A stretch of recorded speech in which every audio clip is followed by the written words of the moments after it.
بسم اللہ الرحمن الرحیم۔ ایک دفعہ کا ذکر ہے کہ کسی جگہ ایک نیک اور پرہیزگار آدمی رہتا تھا۔ اس کے 3 بیٹے تھے۔ اس نے تینوں ہی بیٹوں کا نام ایک جیسا ہی رکھا تھا۔ ان تینوں کو حبیب اللہ کے نام سے پکارا جاتا تھا۔ جب اس آدمی کی موت کا وقت پاس آیا تو اس نے اپنے تینوں بیٹوں کو پاس بلا کر یہ لفظ کہے کہ میری وراثت کا مالک حبیب اللہ ہوگا۔ پھر بولا کہ میرا بیٹا حبیب اللہ میرے ورثے کا مالک نہیں ہوگا۔ پھر کہا حبیب اللہ میری وراثت کا حقدار ہوگا۔ وہ یہ سب باتیں کہہ کر اپنے خدائے حقیقی سے جا ملا، پر یہ تینوں بیٹے سوچ میں پڑے رہے کہ والد کی اس وصیت کا کیا مطلب ہے۔ ہم تینوں میں سے کن 2 حبیب اللہ کو وراثت میں حصہ ملے گا اور کس ایک کو نہیں ملے گا، کیونکہ والد نے 2 دفعہ کہا تھا کہ حبیب اللہ کو حصہ ملے گا اور 1 دفعہ کہا کہ حبیب اللہ کو حصہ نہیں ملے گا۔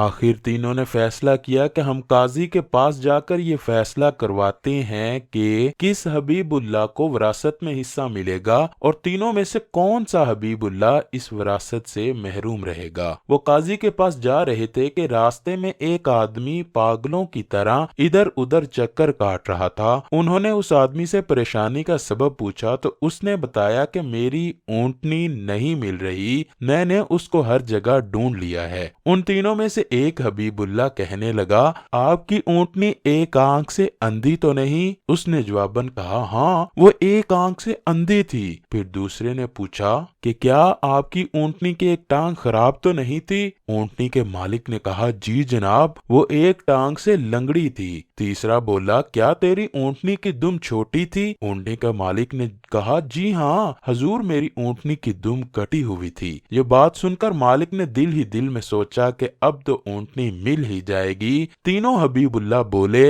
اے خدا کے بندے ہم نے آپ کی اونٹنی نہیں دیکھی۔ یہ بات سنتے ہی اونٹنی کا مالک ان تینوں پر ٹوٹ پڑا اور کہا کہ اگر آپ نے اونٹنی کو نہیں دیکھا تو مجھے اس کی نشانیاں کیوں بتا رہے ہو؟ ضرور آپ تینوں نے میری اونٹنی کو ذبح کیا ہے۔ وہ غصے سے بولا کہ تینوں ہی جھوٹ بول رہے ہو۔ وہ ان سے لڑنے جھگڑنے لگا، لیکن تینوں حبیب اللہ کہنے لگے ہم نے سچ مچ تمہاری اونٹنی کو نہیں دیکھا۔ لیکن وہ اونٹنی والا کہنے لگا سچ سچ بتا دو ورنہ میں آپ کو قاضی کے پاس لے جاؤں گا۔ یہ بات سن کر تینوں نے کہا ہم تو پہلے ہی قاضی کے پاس جا رہے ہیں۔ اونٹنی کا مالک ان کے ساتھ قاضی کے دربار پہنچ گیا۔ قاضی کے دربار پہنچتے ہی اونٹنی کا مالک نے دہائی دینا شروع کر دی کہ ان تینوں نے میری اونٹنی کو ناجائز ہی ذبح کر کے کھا لیا ہے۔ انہوں نے میری اونٹنی کی ساری نشانیاں صحیح بتائی ہیں، لیکن نشانیاں بتا کر بھی یہ تینوں کہتے ہیں کہ انہوں نے میری اونٹنی کو دیکھا ہی نہیں ہے۔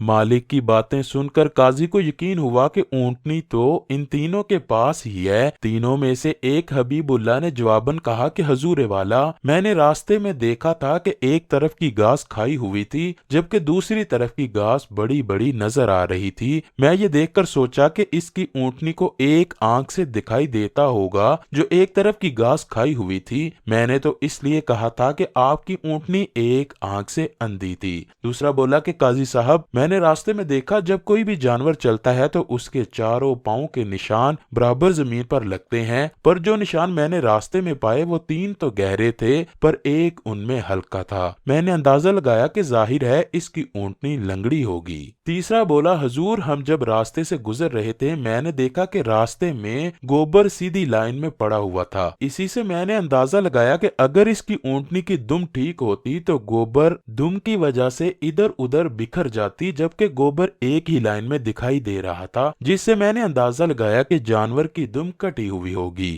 قاضی ان تینوں کی ذہانت پر بہت حیران ہوا اور سوچنے لگا کہ ان کی تربیت تو بہت ہی عمدہ کی گئی ہے۔ خیر قاضی نے تینوں کی باتیں سن کر یہ فیصلہ کیا کہ اونٹنی ان کے پاس نہیں ہے۔ اونٹنی کے مالک کو کہا کہ تمہارا شک غلط ہے، تم جا سکتے ہو۔ یہ بات سن کر اونٹنی کا مالک مایوسی کی حالت میں وہاں سے نکل گیا۔